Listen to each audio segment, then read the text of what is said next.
In only a few hours, day 2 of the DNC kicks off at the city of Philadelphia. Their theme is a lifetime of fighting for children and families. The keynote speakers include former President Bill Clinton. But there are a couple of other expected guests setting the tone for tonight. McNews political consultant Dr. Bart Rossi is here with us and some of the details. Good morning, Dr. Rossi. We appreciate you being here. One of the most impassioned speeches last night came from Senator Cory Booker, and we have some sound from that. Let's take a listen. We are the United States of America. We will not falter or fall. We will not retreat or surrender. Our values, we will not surrender. Our ideas, we will not surrender the moral high ground. What did you think of that speech and the future for Cory Booker? That's a great question. I've done a number of segments with him when he was a mayor, and he comes across as extremely personable, likable guy. Very smart and a winning personality. He's very comfortable being himself, as you can see, speaking, and he's consistent on the issues. He's pretty much a moderate. He's not too far left or right, and he never disparages any group or any organization. He tries to reach out to everyone.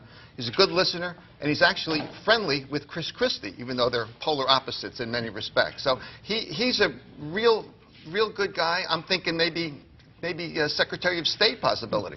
Something interesting. That would be interesting. Yes. The primetime crowd heard from both First Lady Michelle Obama and Hillary Clinton's rival, former rival, Senator Bernie Sanders. How do you think they did in their speeches? Because they both got behind the nominee.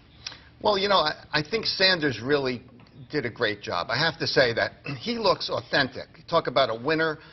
You know, as I said before, you know, Winston Churchill really talked a lot about initial success versus what you have to have for lasting success, the right stuff.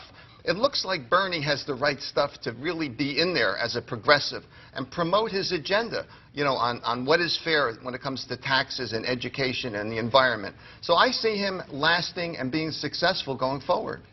Speaking of legacies, Michelle Obama's speech, the First Lady's speech last night, is getting a lot of attention this morning for some key statements and some key messages that she sent. Will this be her legacy? I thought it was just a spectacular speech. She looked very elegant and poised, but at the same time powerful as a woman. Not easy to do. And I thought she did it so well, and she set the stage.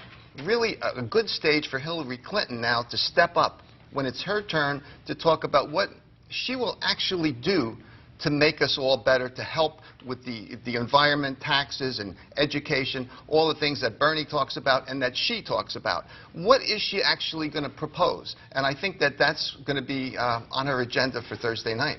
Now, looking forward to tonight, you have the Mothers of the Movement. These are black mothers whose children were killed in violence with police, and former President Bill Clinton on the stage. How's that going to play to the crowd and maybe at the convention center, but also watching at home? Well, I think that, you know, the Democrats are pitching to everybody, so this is a good way to pitch to everyone, minorities, all types of people. But the most important factor here, I think, is Bill Clinton, because he is such an unusual person. A different kind of a guy, and the way he gives a speech, they're all seemingly memorable. So what will he say? And the psychology, of course, of tonight, talking about his own wife. And how does that relate, and how does he do that? I think it's kind of fascinating, and it'll be interesting to look at him and how he promotes himself and his wife. All right, Dr. Bart Rossi, thank you. As always, we appreciate it, and we'll be hearing from Dr. Rossi tomorrow as well. You're watching WIC News This Morning. Your time right now is 8:40.